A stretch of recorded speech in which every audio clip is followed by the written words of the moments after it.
So with everything going on, my 9-year-old son is watching television and he asked me a question that stopped me. It kind of left me speechless because I didn't know how to answer him. He said, "Daddy, how do you stop racism?"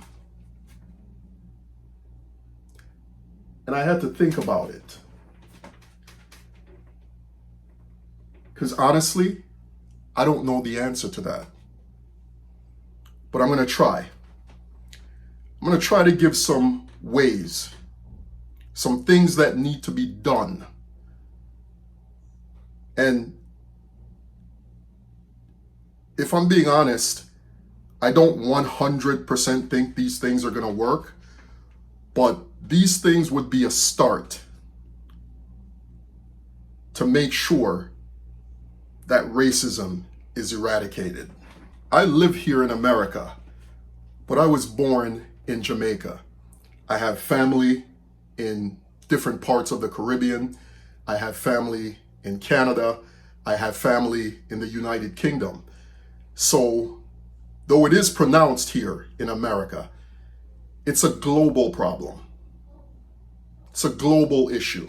Mr. Speaker, I regret the tone with which the Minister's just responded to this urgent debate.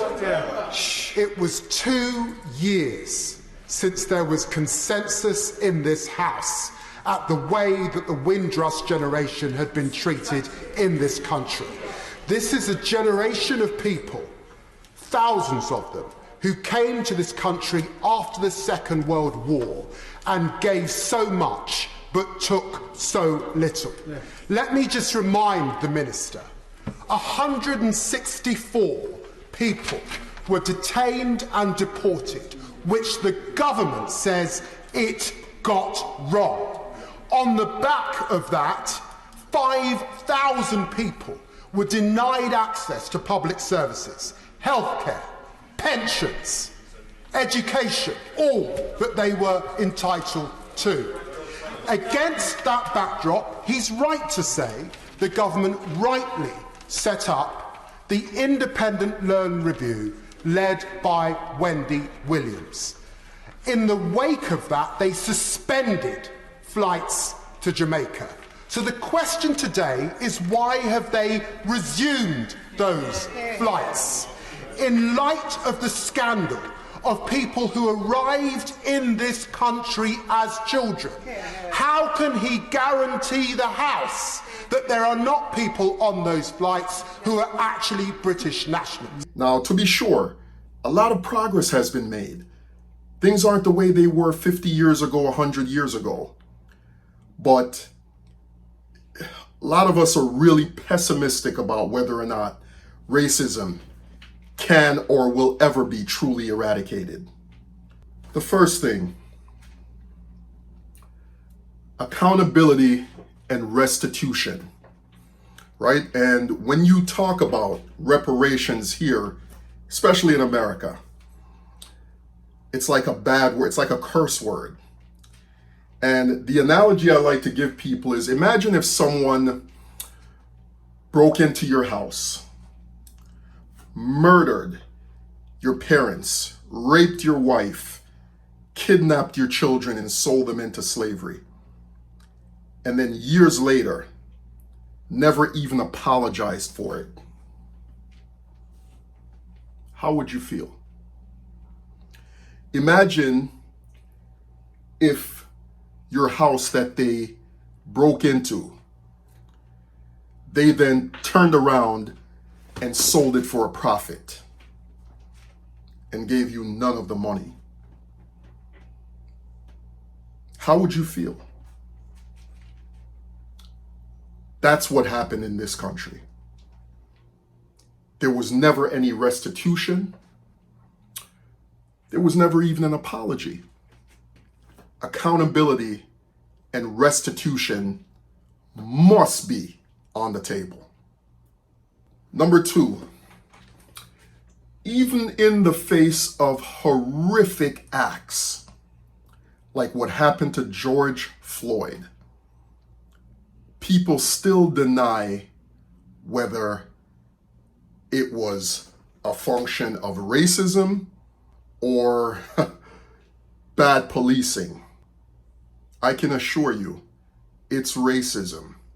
You've heard Trump administration officials, including the National Security Advisor, ask if there is systemic racism in the police force and say no.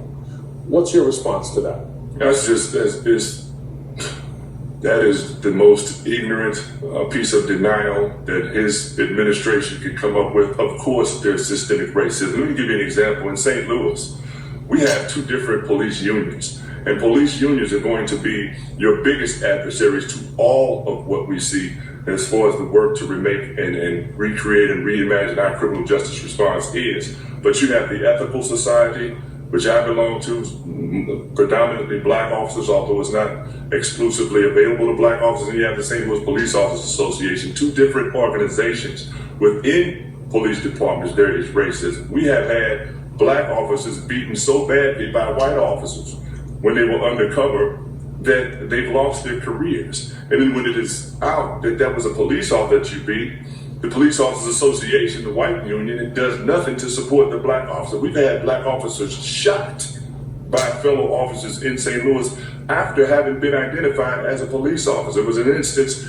here where a black officer was off duty. He was assisting two white officers who were pursuing a suspect. They were involved in that foot pursuit ends. A third white officer walks up and just shoots the black officer.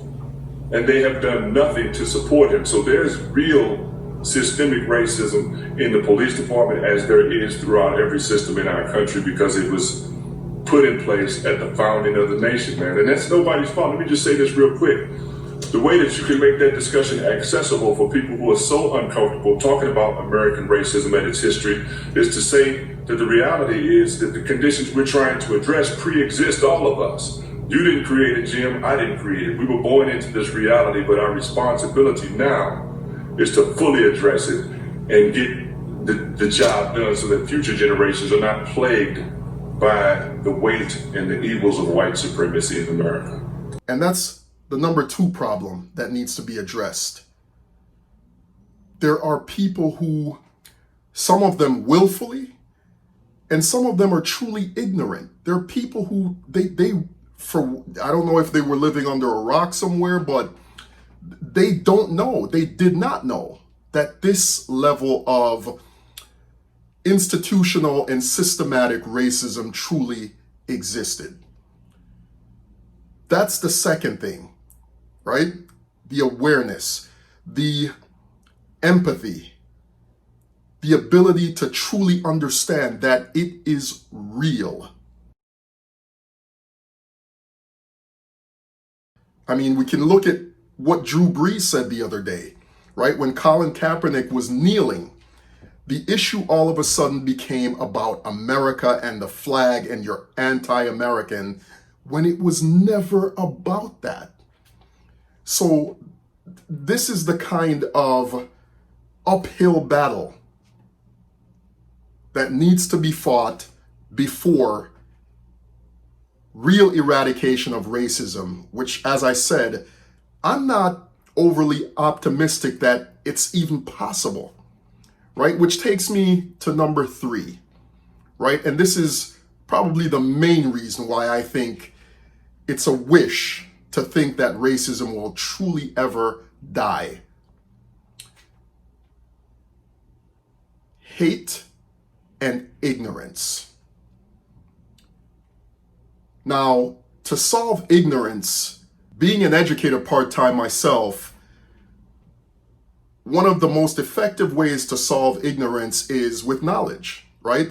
Someone doesn't know something, you give them the information, or you instruct them on how to do research to find out the information on their own, so they're no longer as ignorant about the topic. Well, hate and racism is a completely different animal. When it comes to this type of disease, it's not as easily cured. because there's willful ignorance, meaning I don't give a shit about the information. I believe I am superior to you. I believe your people don't deserve the same resources. They don't deserve the same access to education, healthcare, finances that my people have. So therefore, I don't need to understand you. You need to be marginalized. You need to remain in subjugation. And I don't want to hear from you. That is what you're dealing with hate.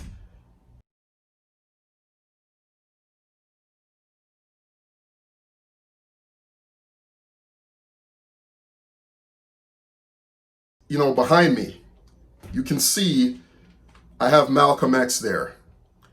And the quote from that photo says, "Power never takes a back step, only in the face of more power." If you want real change, your oppressor, what Malcolm X is trying to tell you is that your oppressor, who is the gatekeeper to all the resources and riches which he controls, is never going to willingly just hand it over to you. Think about that. So, in answer to my son's question, my 9-year-old son's question as to whether or how do we stop racism, this video doesn't have a happy ending, because my honest and truthful response is, I said to him, "Son, I don't think we can. I don't think we can. I hope I'm wrong, but I don't think so." Tell me what you think. How would you answer that question from your child?